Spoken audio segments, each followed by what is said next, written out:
Annika, sigaw ni Voss habang papasok sa opisina ni Annika. Naalarma ang sekretaryang si Carissa, kaya tinawag niya si Gray sa bagong opisina nito. Can you please lower your voice? Pigil na sambit ni Annika. Isang linggo nang nagtatrabaho si Gray bilang isang vice president ng kumpanya ni Annika. At ngayong araw lang din dumating si Voss, galing sa bakasyon nito. What's this? Tinanggal mo ako sa kumpanyang ito na wala akong kaalam-alam, bakit? Nanggagalaiting sambit ni Voss. Talagang nagtatanong ka pa, bakit hindi mo tanungin yang sarili mo, kung bakit ka natanggal sa kumpanyang ito? Sagot ni Eka. Alam mo Voss, hindi lang ako ang nagdesisyon na tanggalin ka, lahat ng board member ay gustong palitan ka. Paano ba naman kasi, hindi sila natutuwa sa performance mo? Sa tuwing nagkaka-problema ang kumpanya wala ka, ngayon malaki ang problema ng kumpanya nasaan ka? Nandun sa Hong Kong nagpapakasaya. You can't do this to me Annika. Gigil na wika ni Voss. Why not? I'm a CEO of this company. May karapatan ako magdesisyon, at isa pa hindi naman pwedeng kami lagi nag-a-adjust sa'yo. Timbre ni Annika at nakipagtagisan ng titig kay Voss. Ngumisi ang lalaki at naglakad papalapit sa swivel chair, kung saan nakaupo si Annika. Oh my Annika, you know what, I admire you.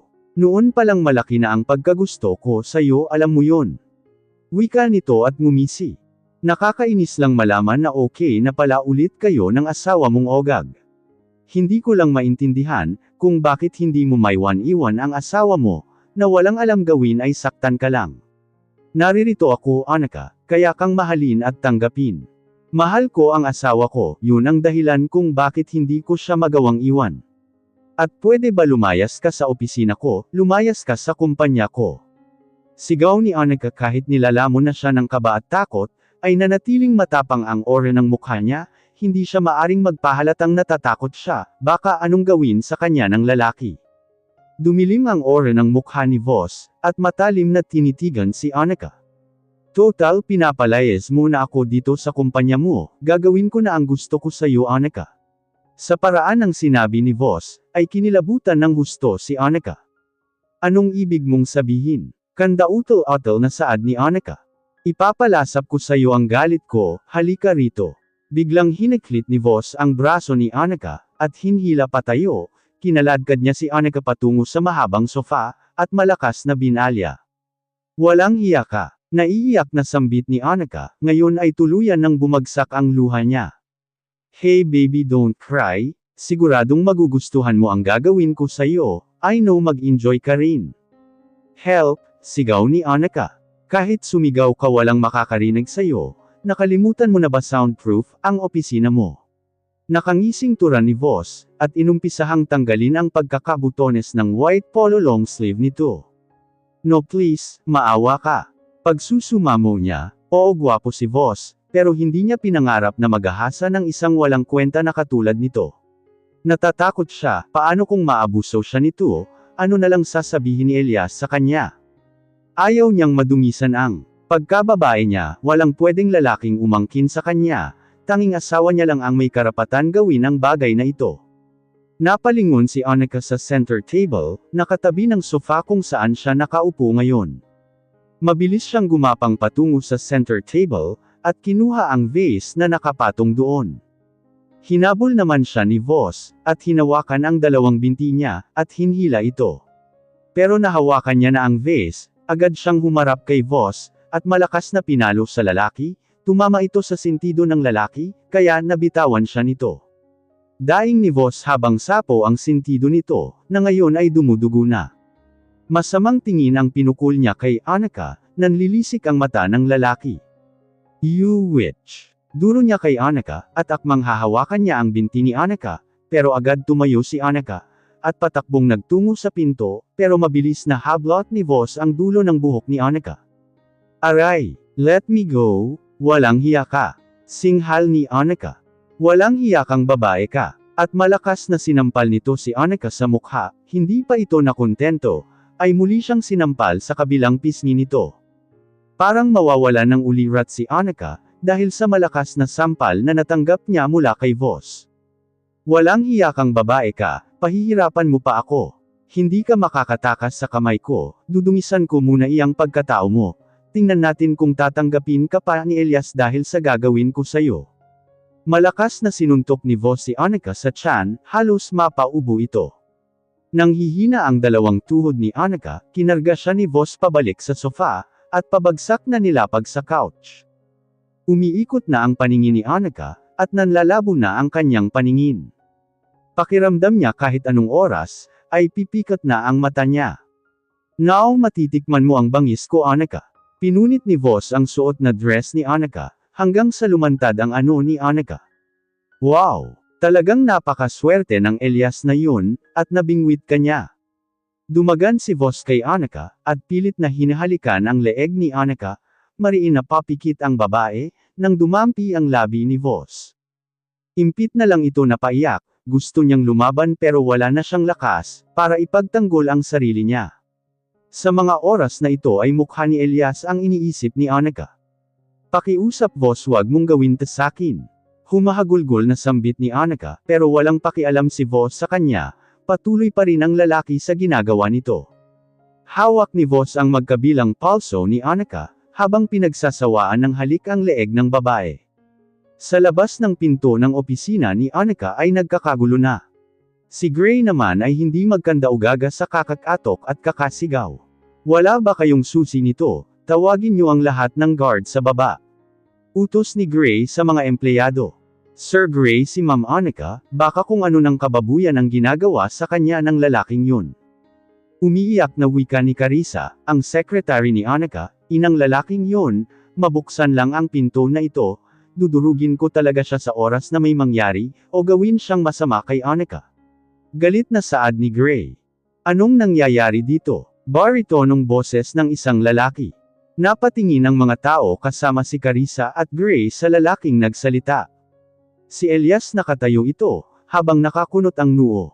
Sir Elias, si Ma'am Annika po nasa loob, kasama niya po si Voss. Baka ano po ang gawin sa kanya? Kabadong saad ni Carissa. Kumuyam ang kamao ni Elias, at halos itulak ang mga empleyadong nakaharang sa hallway. Malakas na kinatok ni Elias ang pinto ng opisina ng asawa. Annika, sweetie, please open this door. Sigaw niya habang sinusuntok ang pinto. Kanina pa kayo nakatayo dito, wala man lang kayo ginagawa. Bakas sa boses ni Elias ang galit. Saktong dumating ang mga gwardya, napatingin si Elias sa armas na nakasuksok sa tagiliran ng isang gwardya. Mabilis niya sinalubong ang mga ito, at walang habas na kinuha ang armas. Sir, sabay-sabay na sambit ng mga guard. Huwag niyo ako pipigilan kung ayaw niyong sa ulo niyo ito ay patama. Matigas na turan niya at mabilis na bumalik sa harapan ng pinto, at ilang beses pinaputukan ang doorknob ng pinto. Malakas niya itong sinipa, kaya nabuksan ito, mabilis siya pumasok sa loob. Elias, tulungan mo ako, nang hihinang boses ni Annika. Narinig naman ito ni Elias, at agad napatingin sa sofa kung nasaan si Annika. Punit-punit na ang suot na dress ni Annika. Agad nang dilim ang paningin ni Elias, nang makita ang kalagayan ni Annika, putok ang magkabilang sulok ng labi nito, at mas lalong pang kumulo ang dugo ni Elias, nang makita ang lalaking nasa ibabaw ni Annika, na pilit tinatanggal ang saplot, walang hiya ka. Bulalas ni Elias na ikinatingin ni Voss. Agad pumasok si Gray at si Carissa, nang sumigaw si Elias. Sinuksok ni Elias ang armas sa likuran ng kanyang pantalon na maong, at mabilis na hakbang ang ginawa niya papalapit sa pwesto ni Annika.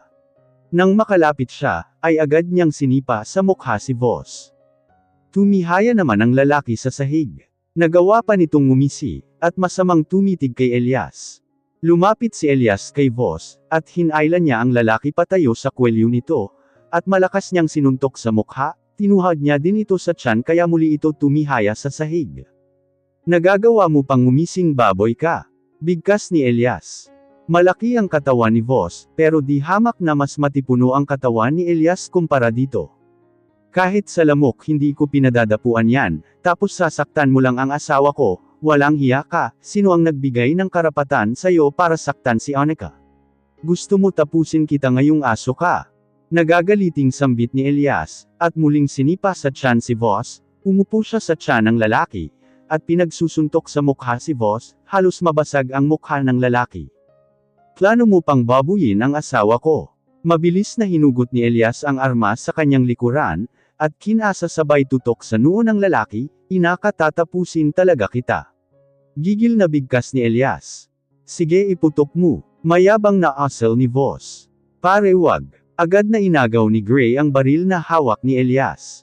Pumasok na rin ang ibang gwardya, si Carissa naman ay dinaluhan at niyakap si Annika, habang nakatulala ito. Itapon niyo palabas ang lalaking ito. Utos ni Elias.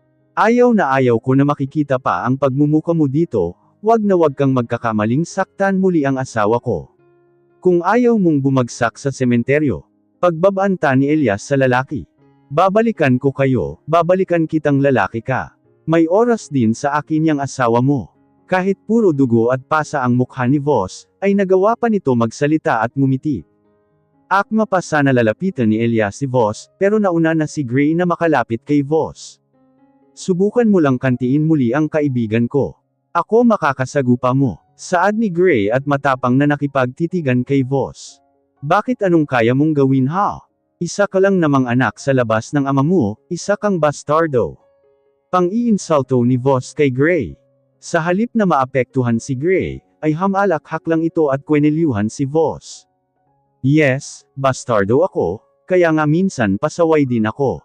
Hindi mo alam kung saan ako nagmula Mr. Kwangko, sige itapon niyo sa basurahan yan. Agad kinaladkad ng mga gwardya si Voss, palabas ng opisina ni Annika. Oh my Annika, sweetie I'm sorry, hindi man lang kita na protektahan. Malungkot na saad ni Elias, at mahigpit niya itong niyakap. Nang mahimasmasan si Annika ay tumitig ito kay Elias. Natatakot ako, paano kung bumalik siya? Umiiyak na wika ni Annika sa asawa. I'm here sweetie, ako ang bahala, magha-hire ako ng maraming bodyguard, upang magbantay sa'yo sa labas ng opisina mo. Nandito lang ako Annika, hindi ko hahayaang mahawakan ka pa ng lalaking yun. Ipakukulong ko siya, pagbabayaran niya ang ginawa niya sa'yo. Kinagabihan ay sinugod ng mga pulis ang mansyon ng Kwangko, at hinuli nga si Voss. Mabigat ang kaso ni Voss, ang pagtangkang pang-aabuso niya kay Annika, at pananakit niya rito. Galit naman ang ama ni Annika, na si Mr. David Diaz, dahil sa sinapit ng kanyang anak. Muntikan pa ito atakihin sa high blood, dahil sa ngit-ngit niya kay Voss, at sa dating kaibigan nitong si Mr. Kwangko. Nasa hospital ngayon si Annika, dahil hinimatay ito kanina, at medyo nagka-trauma din ito, dahil sa pangyayari kanina. Bakit binuhay mo pa, sana binura mo na lang. Wika ni Valentine kay Elias, nasa kwarto sila kung saan nakakonfine si Annika. Naririto si Styles, Tyron, Luke at Cole. Hindi sa akin pwede yan, kung ako nakaharap niyan tatapusin ko talaga siya. Muling sambit ni Valentine. Umaandar na naman ang pagiging gangster nito, kilala nila si Valentine, mabagsik ito, lahat nakakalaban nito ay tinatapos nito, ganito ito ka-brutal. Dahil katwiran niya, bakit pabubuhayin ang isang masama, kung maghaari lamang ito sa lupa? Darling napaka-brutal mo talaga. Asal ni Cole. Shut your mouth. Hindi kita kinakausap, gusto mo ikaw ang tapusin ko. Angle nito. Kaibigan ko na rin si Annika, hindi niya dapat ito sinapit. Muling litanya ni Valentine. Ang harsh mo talaga sa akin. Nakangusong saad ni Cole. Huwag kang ngumuso riyan, hindi bagay sa'yo, mukha kang suso. Mataray na sambit ni Valentine kay Cole. Relax Val, hayaan mo ang batas umasikaso sa kaso ni Voss. I'm sure na hindi na iyon makakalabas sa kulungan, right my love? Sambit ni Eve. Yeah, ako nang bahala sa ulupong na yon. Sagot ni Styles. Marahan hinahaplos ni Elias ang gilid ng labi ni Annika, kung nasaan ang sugat nito. Paano kung nahuli ako ng dating, baka kung ano na ang ginawa ng lalaki na yun sa'yo. Hindi ko mapapatawad ang sarili ko, kung may masamang mangyari sa'yo Annika. Kausap nito sa natutulog na babae. Hinawakan ni Elias ang kamay ni Annika, bahagyang kumunat ang noo ni Elias, dahil medyo malamig ang palad ni Annika. Bakit ba ang lamig ng kamay mo sweetie? Mahinang anes niya.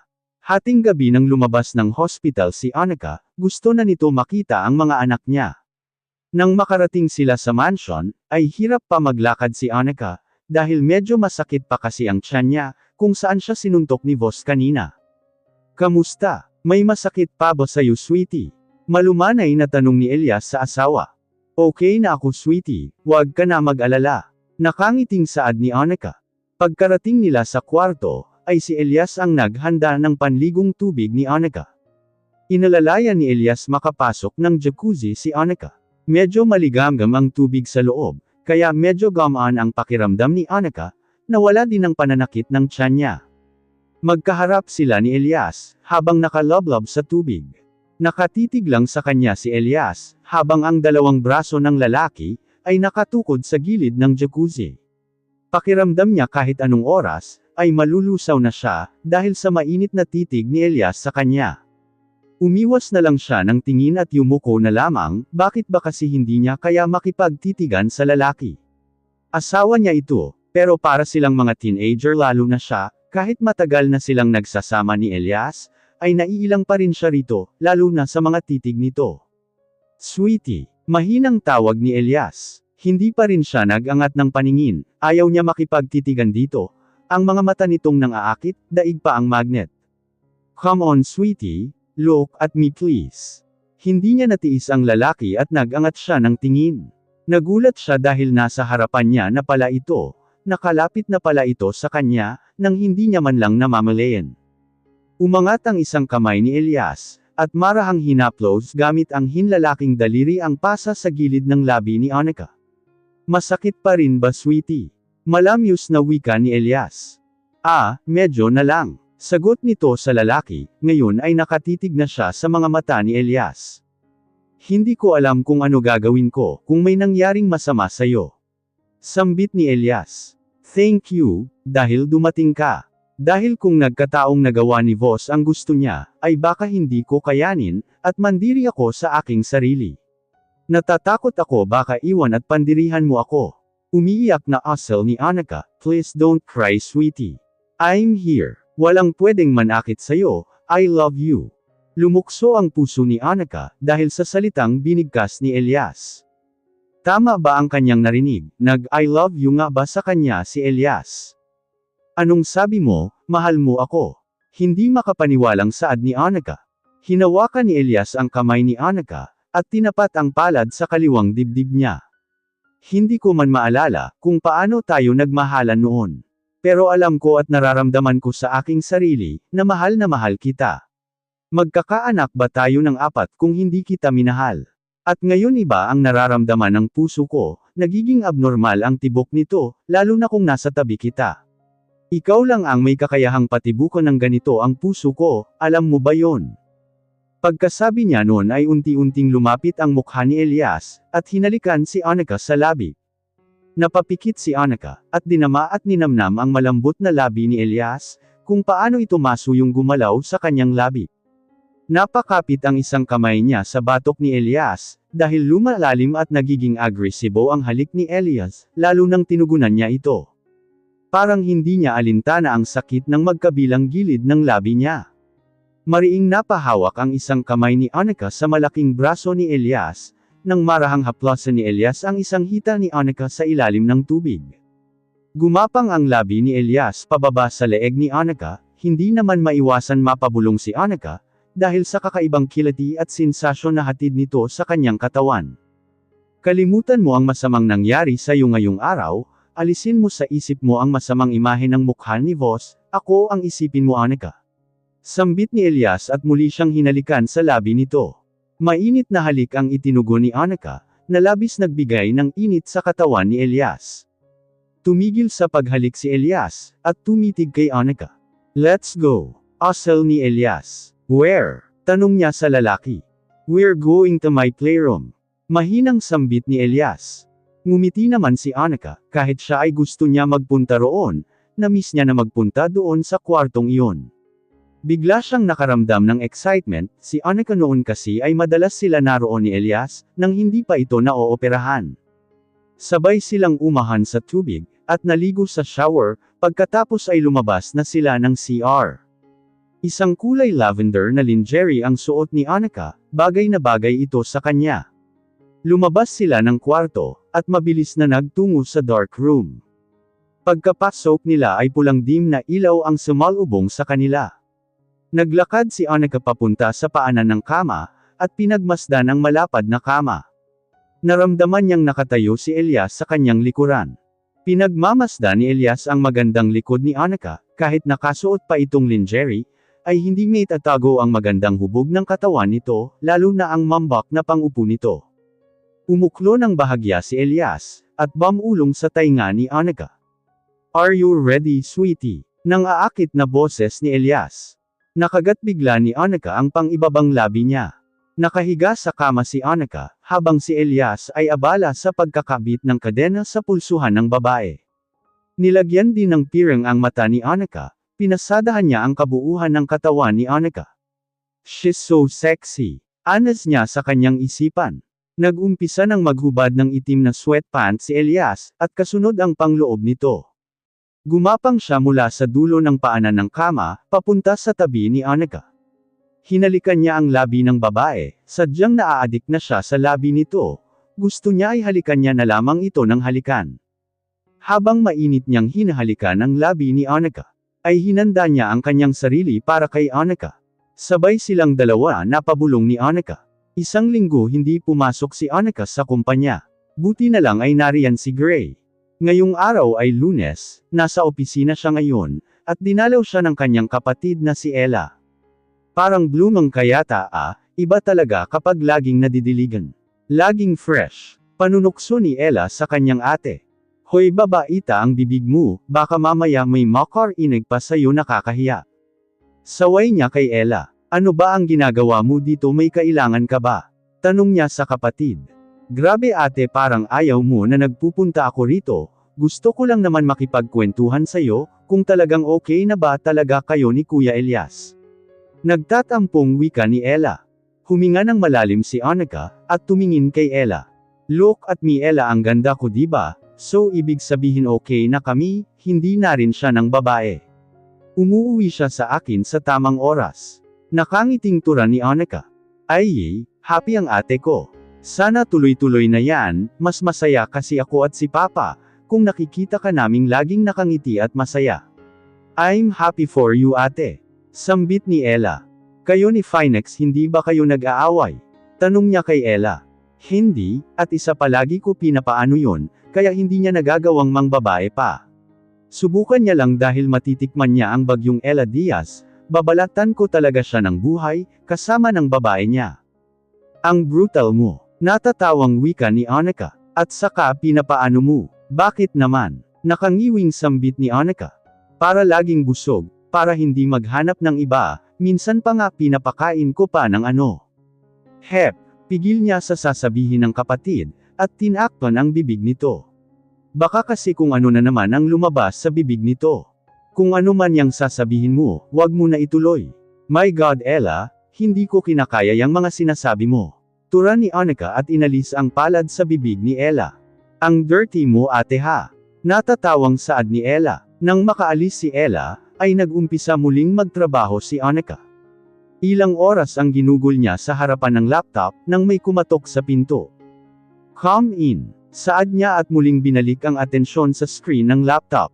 Rinig niya ang yabag ng takong papunta sa pwesto niya, pero hindi niya ito tiningnan, dahil iniisip niya ay si Carissa lang ito. "Hi!" Napaangat siya ng tingin, dahil boses ito ng isang babae, na hindi pamilyar sa kanya. Kumunot ang noo niya, dahil hindi sa kanya pamilyar ang mukha ng babae. Sa tindig nito para itong modelo, maganda at matangkad ito. "What can I do for you?" Malumanay na sambit ni Annika, at tumayo siya mula sa pagkakaupo sa swivel chair. Tumaas ang kilay ng babae nang tumayo si Annika, at tiningnan niya ito ng pailalim, hindi naman ito nagustuhan ni Annika. Ngumisi ang babae at matapang na tumitig kay Annika, bago magsalita. "I'm Jana Ramirez, isa sa mga naging babae at naikama ni Elias Falcon, na asawa mo." Biglang kinabahan si Annika, dahil sa sinabi ng babae. Anong kailangan ng babaeng ito sa kanya? First time lang mangyari ito, ang may babaeng magpunta sa opisina niya, at magpakilala na naging babae ng asawa niya. Masyado naman yata makapal ang mukha ng babae, dahil ang lakas ng loob nito magpunta, at magpakita kay Annika. Anong kailangan mo? Casual na tanong ni Annika sa babae. Hindi na ako magpapaligoy-ligoy pa Mrs. Falcon. I'm 3 weeks pregnant, at ang asawa mo ang ama ng dinadala ko. Parang mabubuwal sa kinatatayuan si Annika, dahil sa binigkas ng babae. Pakiramdam niya ay nagkabikig ang lalamunan niya. May kung anong kumirot sa puso ni Annika, nakabuntis ang asawa niya ng ibang babae. Gusto niyang magwala, umiyak at sumigaw. Paano ito nangyari, hindi naging maingat ang asawa niya. Matapang din siyang tumitig sa babae. Paano ka nakakasiguro na sa asawa ko nga iyang dinadala mo? Paniniguro ni Annika sa babae. Sumama ang mukha ng babae, dahil sa tinuran ni Annika. How dare you? Anong akala mo sa akin chip, papatol sa kani-kaninong lalaki? Ang kapal ng mukha mo na sabihin sa akin yan. Bulyo ng babae sa harapan niya. Nabigla naman si Annika, dahil sa pagsigaw ng babae. Wala akong sinasabi na ganun, well pumatol at kumabit ka nga sa lalaking alam mong may asawa na. Hindi rin malabong may iba kap ang boyfriend, bukod sa asawa ko. Hindi niya na mapigilan ang sarili niya, hindi pwedeng maging mahina siya sa harapan ng babaeng ito, hindi siya maaring magpatalo sa isang kabit. Natahimik ang babae dahil sa sinabi ni Annika. Ako ang gagastos ng pagbubuntis mo, hanggang sa manganak ka. Sa oras na lumabas ang bata, ipa-DNA natin, kung lalabas na sa asawa ko nga yan. Magbibigay kami ng sustento para sa bata, pero papaalala ko lang sa'yo, pera lang ang pwede mong hatiin sa akin, pero ang asawa ko ay mananatiling akin. Do you understand Miss Ramirez? Diing wika ni Annika. No, hindi ako papayag na lumaki ang anak ko na walang ama. Kakasuhan ko si Elias, kapag tinakbuhan niya ako. Wrong move Miss Ramirez, nakakalimutan mo yata nakabit ka lang at asawa ako. Baka gusto mong ikaw ang ipakulong ko, dahil pumatol ka sa lalaking may asawa na. Matapang na sambit ni Annika, ilang beses napalunok ang babae, dahil sa tinuran ni Annika. Miss Ramirez sa oras na niloloko mo ako, at hindi kay Elias ang batang dinadala mo.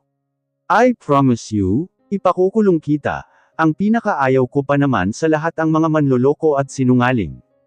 Mula sa drawer ng desk ni Annika, ay kinuha niya ang calling card at inabot sa babae. Here's my calling card, tawagan mo ako kung may kailangan ka. Huwag mong subukang sabihin kay Elias na buntis ka, hindi pa tayo sigurado kung sa asawa ko nga ang batang dinadala mo. Now makakaalis ka na. Padabog na kinuha ng babae ang calling card, at masamang tumitig kay Annika. I know kay Elias ang dinadala ko, kapag napatunayan ko na sa kanya ito, aagawin ko siya sayo. Saad ng babae at ngumisi. Then go, gawin mo ang gusto mo. Yun ay kung maaga mo siya mula sa akin. Leave my office now Miss Ramirez, kung ayaw mong ipakaladkad kita sa mga bodyguards ko, palabas ng gusali na ito. Nang makaalis ang babae, ay nanghihinang umupo si Annika sa swivel chair, tumulo ang luha niya, na kanina pa nagbabadyang kumawala. Paano kung kay Elias nga ang batang dinadala ng babae, iiwan kaya siya ng asawa niya? Ano kaya ang magiging reaksyon ng lalaki sa oras na malaman ito? Napahilamo siya ng kanyang mukha, at sinubsob ang mukha sa black wooden table niya. Bahala na. Wika niya kakapit na lang siya sa pag-asang siya pa rin pipiliin ni Elias.